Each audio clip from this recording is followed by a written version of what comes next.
Kabayang Nida's update. It's cooking time. We're gonna cook a milk fish.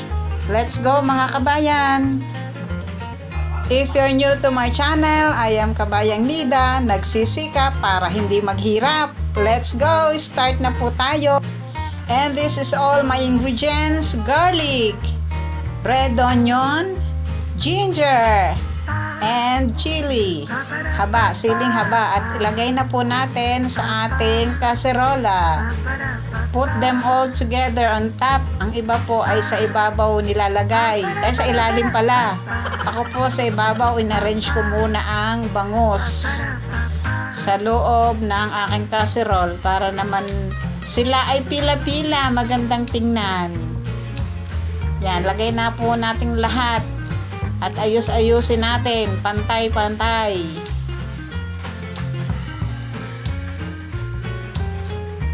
And then, ano bang unahin natin?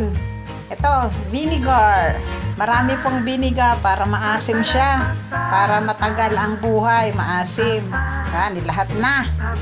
Tapos, lalagyan ko po ng tubig. 1 tasa po yan. Pero hindi ko po yun ilalagay lahat. Masarap po, konti lang ang sabaw. Para malasa. And then, ang ating pampalasa, ang ating pong asin and pepper. Black pepper po na durog. Wala po akong buo. Kaya ayan, lagay na natin lahat. Ikalat natin. Yan.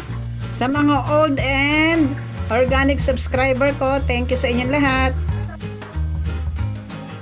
And then, buksan na natin ang apoy para siya'y maluto. Hindi yan maluluto pag hindi natin binuksan ang apoy. At hayaan natin yang kumulo ng kumulo. Yan ang aking mga pakukuluin. Mag-happy-happy together kayo dyan, ha. Bati-bati kayong lahat. Yan, pakuluan natin yan ng mga 5 to 10 minutes. Takpan natin hanggang kumulo ng kumulo. At wag nating pababayaang umawas. Kapag umawas, mawawala si sabaw. O yan, sige. Pakuluan natin ang pakuluan. At ako'y maglilinis na dito ng aking mga kinalat. O yan, bantayan nyo mga kabayan, ha. Ako'y magsasaing muna ng kanin habang ito'y pinakukuluan ko. Ay, rice cooker ang gamit ko. Kaya ako'y doon sa kabilang kusina. Dito po ang aking mga pang-ulam. Dito ako nagluluto. Kung kayo naman po ay bago sa aking channel, ay pakisubscribe nyo naman po ako. Tapusin nyo muna ang video kong ito. At pagkatapos, ay kayo'y mabubusog na sa tingin. Tapos, mag-like po kayo at mag-leave comments kung may comment po kayo.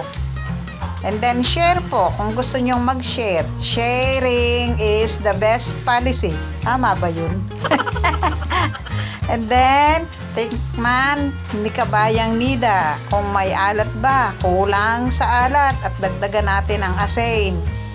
Konti lang ang idadagdag, paunti-unti, baka mabigla naman. O, dagdagin na. Katagal namang maglagay eh. O, ayan na. At atin munang pakuluan ng konti para naman matunaw ang asin. Tapos saka naman uli natin titikman. Yan, titikman na uli ni Kabayang Nida. Kalat-kalate ang alat. Ay, kaunting kulo na lang are. At baka naman madurog ang ating bangus. Eh, madali namang maluto ang bangus. Yan, titikman na ni Kabayang Nida. What's? Okay na yan. O, okay na to. Kakain na ang aking mudra. Kami lang ang dalawa ang kakain nito. Yan.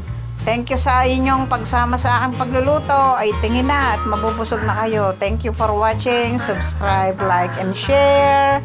This is Kabayang Nida. Nagsisikap para hindi maghirap.